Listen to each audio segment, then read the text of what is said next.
ಸ್ಪಷ್ಟವಾಗಿ ಎದ್ ಕಾಣೋದು ಏನಪ್ಪಾ ಅಂದ್ರೆ ಬಿಜೆಪಿ ಮತ್ತೆ ಜೆಡಿಎಸ್ ಅಲ್ಲಿ ನಾಯಕತ್ವದ ಕೊರತೆ ಇದೆ. ಬಿಜೆಪಿ ಅವರಿಗೆ ಮತ್ತೆ ಜೆಡಿಎಸ್ ಅವರಿಗೆ ಅವರ ನಾಯಕತ್ವದಲ್ಲಿ ನಂಬಿಕೆ ಇಲ್ಲ. ಇವತ್ತು ನಮ್ಮ ಜನಪರ ಯೋಜನೆಗಳನ್ನ ನೋಡಿ, ಗ್ಯಾರಂಟಿ ಯೋಜನೆಗಳನ್ನ ನೋಡಿ, ಯಾವ ರೀತಿ ಒಂದು ಕುಟುಂಬಕ್ಕೆ ಒಂದು ಆರ್ಥಿಕ ಸ್ಥಿರತೆ ಮತ್ತು ಒಂದು ಸ್ವಾಭಿಮಾನದ ಬದುಕನ್ನ ಕೊಡ್ತಾ ಇರೋದನ್ನ ನೋಡಿ ಇವತ್ತು ಕೆಲವು ಶಾಸಕರು ಆತ್ಮಸಾಕ್ಷಿಯ ಮತಗಳನ್ನ ನೀಡಿದ್ದಾರೆ. ಇದು ನಮ್ಗೆ ಕೇಳೋದಕ್ಕಿಂತ ಹೆಚ್ಚಾಗಿ ಬಿಜೆಪಿ ಮತ್ತೆ ಜೆಡಿಎಸ್ ಅವರಿಗೆ ಕೇಳಬೇಕು. ಯಾವ ಪಕ್ಷಗಳು ನಮ್ಮ ಬಗ್ಗೆ ದಿನ ಟೀಕೆ ಮಾಡ್ತಾ ಇದ್ರು, ಇವತ್ತು 11 ಮತಗಳು ನಮಗ್ ಬಿದ್ದಿದೆ ಅಂದ್ರೆ ಇದಕ್ಕೆ ಉತ್ತರ ನಾವು ಕೊಡ್ಬೇಕಾ ಅವ್ರು ಕೊಡ್ಬೇಕಾ? ಬಹಳ ಸ್ಪಷ್ಟವಾಗಿ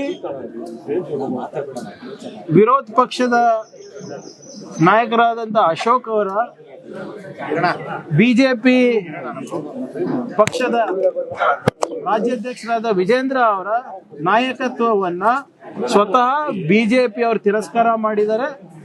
ಮತ್ತೆ ಎರಡೂ ಪಕ್ಷದ ಮೈತ್ರಿ ಏನಿದೆ ಅದನ್ನೂ ಕೂಡ ತಿರಸ್ಕಾರ ಇವತ್ತು ಜೆಡಿಎಸ್ ಹಾಗೂ ಬಿಜೆಪಿ ಶಾಸಕರು ಮಾಡಿದ್ದಾರೆ. ಮೊದಲ ಪ್ರಯತ್ನದಲ್ಲೇ ಸರ್ ಬರೋಬ್ಬರಿ 11 ಮತಗಳು ಆತ್ಮಸಾಕ್ಷಿಯ ಮತಗಳು. ನೀವು ಗಮನಿಸಬೇಕಾಗಿರೋದು ಏನು ಅಂದ್ರೆ, ಫಸ್ಟ್ ರೌಂಡ್ ಅಲ್ಲೇ ಎಲ್ಲರೂ ಗೆದ್ದಿದ್ದು, ಮೊದಲನೇ ಸುತ್ತಿಲ್ಲ. ಅಂದ್ರೆ ಏನ್ ತೋರಿಸುತ್ತೆ?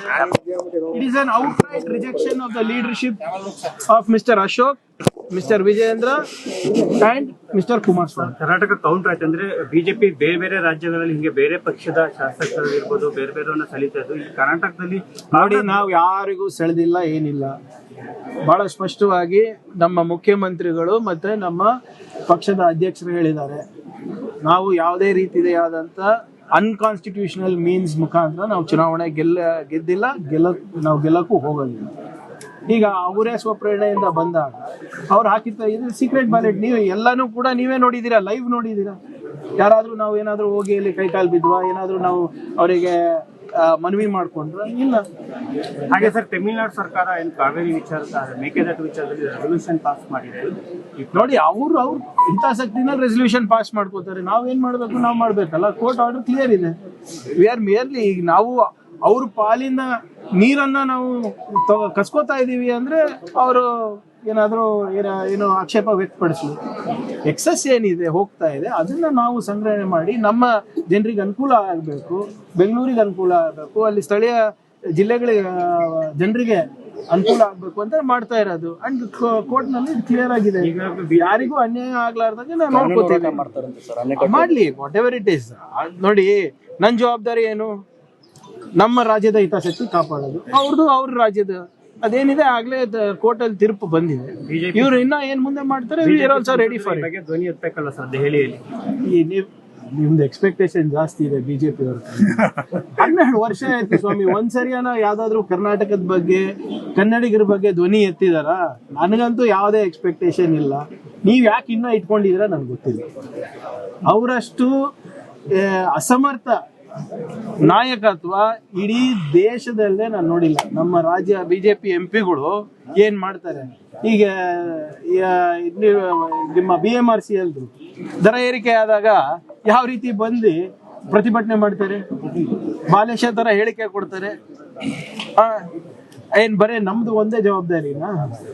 ಸೊ ಇವೆಲ್ಲ I have no hopes and zero expectations from the members of parliament of BJP.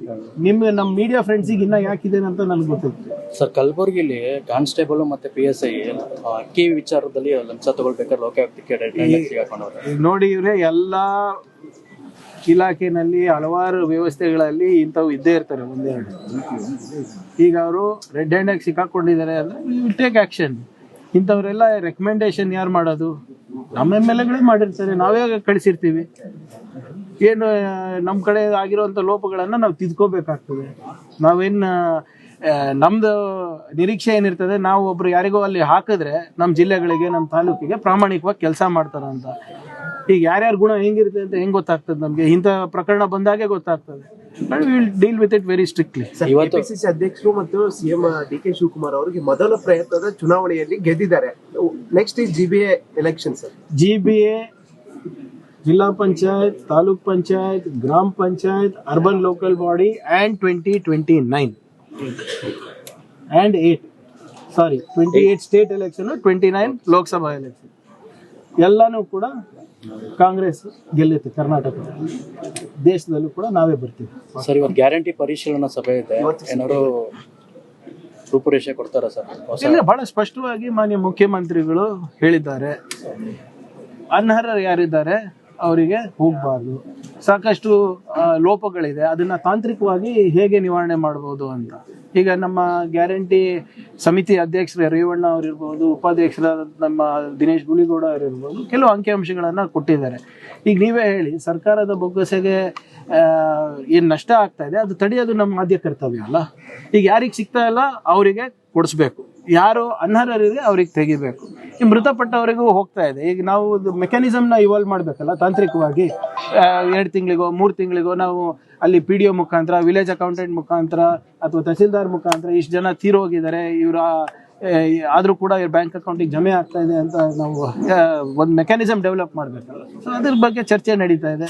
ಮತ್ತು ಇನ್ನೂ ಹೆಚ್ಚು ರೀತಿಯಿಂದ ಹೇಗೆ ನಾವು ನಮ್ಮ ಸರ್ಕಾರದ ಏನು ಸಿಟಿಸನ್ ಸರ್ವಿಸಸ್ ಡೆಲಿವರಿ ಸಿಸ್ಟಮ್ ಇದೆ ಅದನ್ನು ಚುರುಕುಗೊಳಿಸಬೇಕು ಅಂತ ಮುಖ್ಯಮಂತ್ರಿಗಳು ಎಲ್ಲರಿಗೂ ಕರೆದಿದ್ದಾರೆ. ಈ ಗವರ್ನೆನ್ಸ್ಗೂ ಕರೆದಿದ್ದಾರೆ ಅದಕ್ಕೆ. So we will evolve a mechanism in the next 1 or 2 months.